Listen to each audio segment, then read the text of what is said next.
Most people see a $10 subscription and think, it's just $10. You see a $10 subscription and think, this is a test. If that sounds familiar, you might already be operating with a different financial wiring. This isn't about being cheap.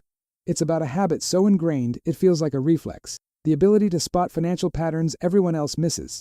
Think about the last time you looked at your bank statement. Most people scan for big, obvious mistakes, but your eyes go straight to the small, repeating charges. That streaming service you forgot about, the app subscription you used once, the monthly donation you set up 2 years ago. To others, questioning these tiny amounts seems excessive, even paranoid. It's just a few bucks, they say. But you understand something they don't. Money flows in patterns, and a small, silent leak, left unchecked, becomes a structural flaw. This habit of pattern recognition goes beyond your own spending. You notice it in businesses. You're the one who points out how the free trial is designed to make you forget the cancellation date. You see how the grocery store places the most expensive items at eye level. You sense when a limited-time offer is just the regular price, repackaged with urgency. While others get swept up in the moment, you're reverse engineering the system. It's not cynicism, it's calculation. And if you're watching this and nodding, tell me in the comments which pattern you spot most often. It's fascinating to see how this intelligence shows up. This pattern-spotting habit manifests in a seemingly strange behavior. You're bothered by financial waste, even when it's not your own. Watching someone pay a late fee because they didn't set up an autopay? It physically bothers you. Seeing a colleague buy coffee every single day at the full price, never using a rewards app? You have to bite your tongue. It's not that you want to control them, it's that your brain is wired to see inefficiency as a form of error, a missed opportunity for optimization. Where others see a simple daily purchase, you see a broken system, 100 small, unnecessary transactions adding up to a significant yearly sum that could have been redirected. This leads to the core of the first habit. You think in systems, not in one-off decisions. The person with average financial intelligence decides, should I buy this coffee today? Their calculation is about now. Your calculation is different. You think, if I buy this coffee today at this price, what does that habit look like over a month, over a year? What is the opportunity cost? What system could I build to get the same enjoyment for 30% less, automatically? You're not just making a purchase, you're auditing a potential recurring line item in the budget of your life. The classic example is the latte factor. People mock it, but they miss the point entirely. The issue isn't the latte, it's the unconscious pattern. The financially intelligent person isn't necessarily denying themselves the latte. They are denying the invisibility of the habit. They either consciously choose the pattern, knowing its full cost, or they build a system to break it. They might set a coffee budget that gets spent guilt-free. They might switch to making it at home 3 days a week. The strange part, to outsiders, is the level of attention paid to something so small. But to you, there are no small financial decisions, only small patterns that become big ones. This anticipatory thinking is your greatest asset. You don't just react to financial problems, you see them forming in the distance. You're the one who cancels a subscription before the free trial ends. You increase your retirement contribution when you get a raise, not 6 months later. You feel the subtle shift when an essential bill, like insurance, creeps up 5% year over year, and you start shopping around. Others might call it overthinking.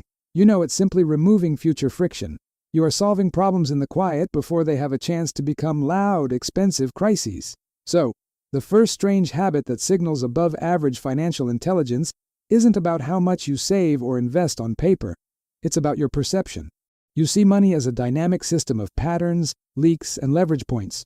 You find waste physiologically irritating, and you prefer to build a watertight ship rather than just bailing water faster. This constant low-level analysis isn't anxiety. It's your strategic mind mapping the territory, ensuring no unseen current pulls you off course. It's the foundation, and it sets the stage for the next habit, which is all about what you build because of this unique vision.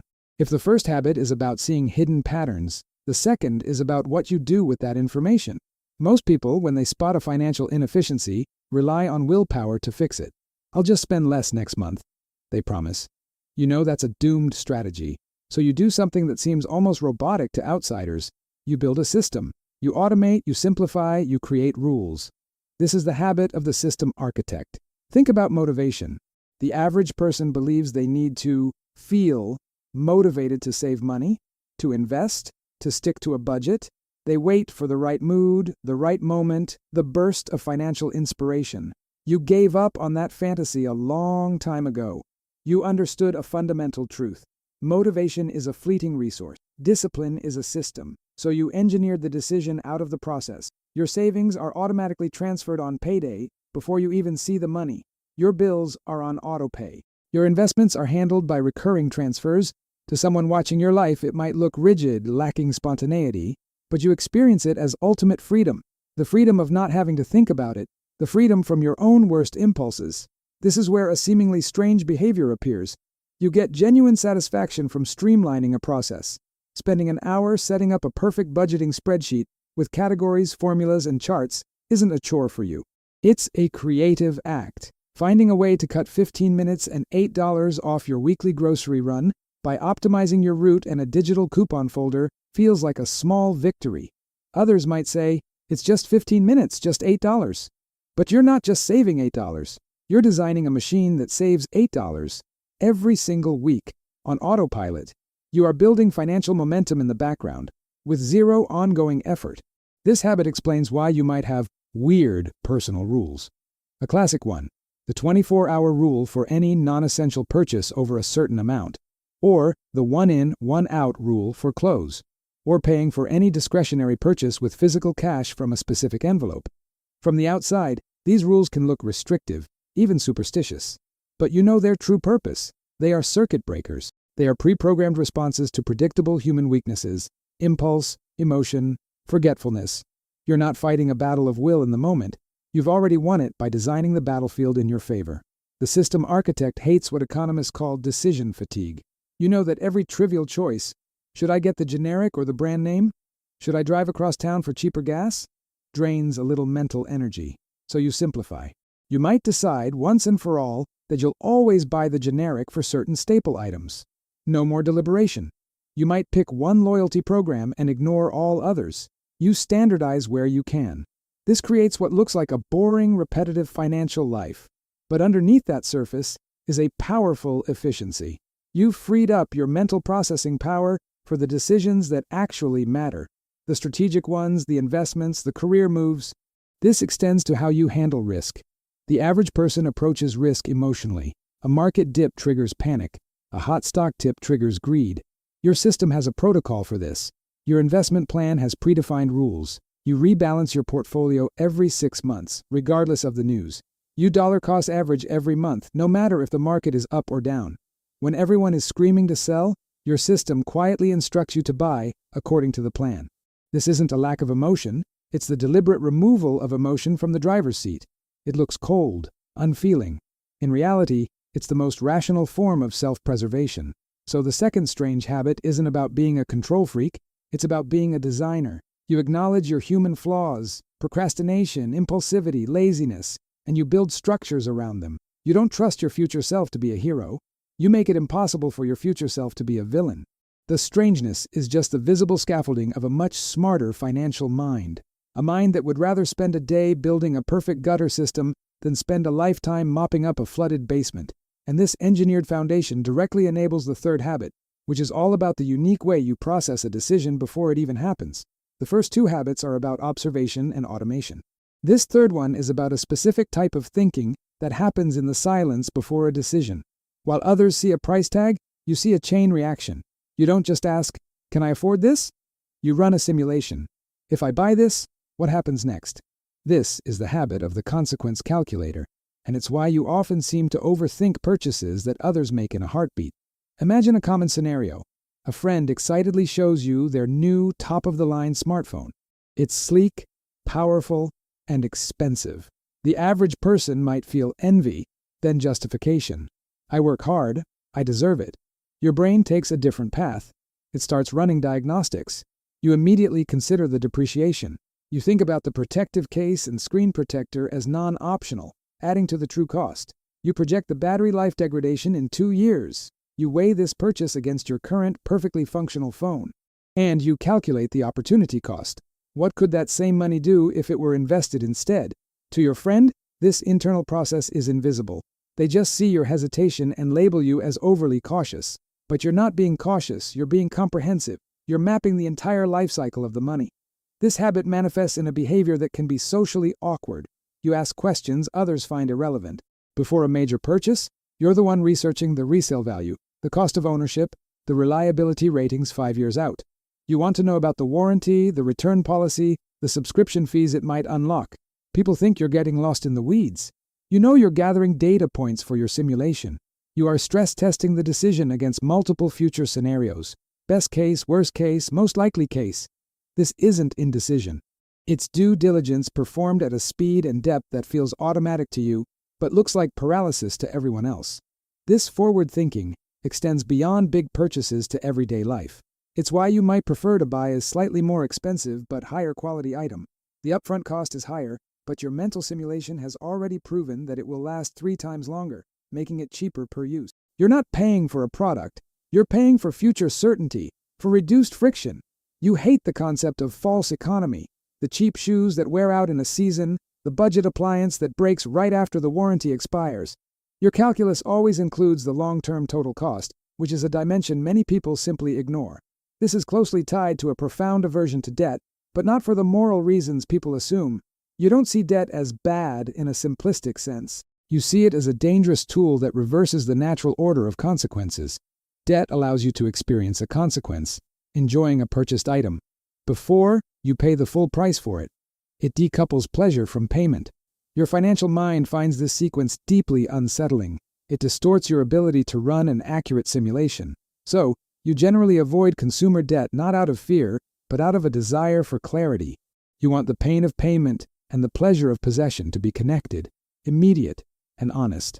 This allows your internal calculator to function with precision.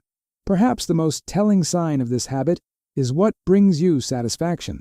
The average person feels a dopamine hit at the moment of purchase, the buying high. Your satisfaction is often delayed, it comes later. It arrives when that high-quality item is still working perfectly years later. It comes when you avoid an unexpected repair bill because you bought the reliable model. It comes when you see the cheap version your friend bought fail, and you're not surprised. Your joy is in the accuracy of your prediction, in the problems you didn't have to solve, in the crises that never landed on your doorstep because you saw them coming from a mile away. So, the third strange habit is a form of temporal thinking. You live with a constant, gentle awareness of the future. Every financial decision is a stone thrown into the pond of your life, and you're uniquely skilled at visualizing the ripples before your hand even opens. Others may call it pessimism or overanalysis. You know it's simply the removal of uncertainty. It's running the numbers on life, so life can't run a number on you. This deep layered calculation naturally leads to the final habit, which is less about what you do and more about what you deliberately don't do. The first 3 habits are active. You spot, you build, you calculate. This final habit is defined by an absence. It's about what you don't do, what you don't say, and what you don't need to prove. While the world equates financial success with visible consumption, the new car, the branded watch, the lavish vacation, you find that display not just unnecessary, but strategically unwise. This is the habit of the silent strategist. Your financial intelligence is most evident in your restraint, in your preference for optionality over ostentation. Think about social pressure. It's one of the most powerful financial forces in existence. The pressure to keep up, to celebrate milestones with spending, to signal your status through possessions. The average person feels this pressure acutely and often succumbs to it, rationalizing it as living a little. You feel the pressure too, but you process it differently. You see it as a tax, an emotional and financial tax on your peace and your future. So you develop a kind of immunity. You're the one who drives a reliable, paid-off car, while colleagues lease new luxury models. You're the one who wears a simple watch that tells time perfectly. From the outside, some might misinterpret this as a lack of success or ambition. But you know the truth. You are trading visible status for invisible power. The power of having no car payment. The power of a growing investment account. The power of saying no without explanation. This habit creates a strange relationship with consumption. You don't get a thrill from buying things everyone can see. Your thrill comes from acquiring things no one sees. Assets, knowledge, security. Upgrading your skills through a course feels better than upgrading your phone. Seeing your net worth tick up on a private spreadsheet provides a deeper satisfaction than any unboxing video ever could. This internal scorecard is what matters. The external one is just noise, a game you consciously choose not to play because you understand the rules are designed to keep you spending, not building. This is why you often prefer silence and observation in social settings where money is discussed. When friends debate the merits of a new financial fad or brag about a risky investment win, you listen more than you speak. You're not being shy, you're gathering intelligence. You're watching how emotions, fear, greed, envy, drive other people's financial decisions, and you're mentally cataloging these as pitfalls to avoid. Your silence isn't emptiness, it's a space for analysis. While others are talking to convince each other, you're thinking to educate yourself. This can make you seem detached or disinterested. In reality, you are the most interested person in the room. You're just not interested in performing. The core of this habit is a profound understanding of optionality. Money, to you, is primarily a tool to buy choices, not things. The choice to walk away from a toxic job. The choice to take care of a family member in need. The choice to pursue a passion project without immediate pay. Every dollar spent on a status symbol is a dollar that can no longer buy you a future choice. So you optimize for keeping your options wide open. This is the ultimate luxury, and it's one you can't display in a showroom. It lives in your bank statements, your deed of trust, your peace of mind at 2 a.m. This is why you can seem almost indifferent to trends. You're not behind the times. You're operating on a different timeline altogether, where the goal is resilience, not relevance. So, what do these 4 habits add up to? They paint a picture of a mind that treats money as a system to be mastered, not a resource to be consumed. The pattern spotter, the system architect, the consequence calculator, and the silent strategist. These aren't separate people. They are interconnected modes of a single, highly adapted financial intelligence. This intelligence doesn't always look impressive in the moment. It looks like someone checking a receipt, saying no to an upgrade, or spending a Saturday optimizing a spreadsheet. The flashy, impulsive spender gets the immediate attention. But you are playing a longer, quieter, and ultimately more powerful game. If you found yourself in these habits, even in just 2 or 3 of them, it confirms something important. Your financial mind doesn't work like most. You see the matrix. You build fortresses where others build stages. You find freedom in restraint and power in silence. This isn't about becoming a millionaire overnight. It's about the deep structural advantage of thinking in layers, in systems, and in decades. And, if this perspective makes sense to you, then this channel is built for minds like yours. Make sure you're subscribed and that bell is turned on, because we deconstruct these hidden advantages, not to follow trends, but to build things that last.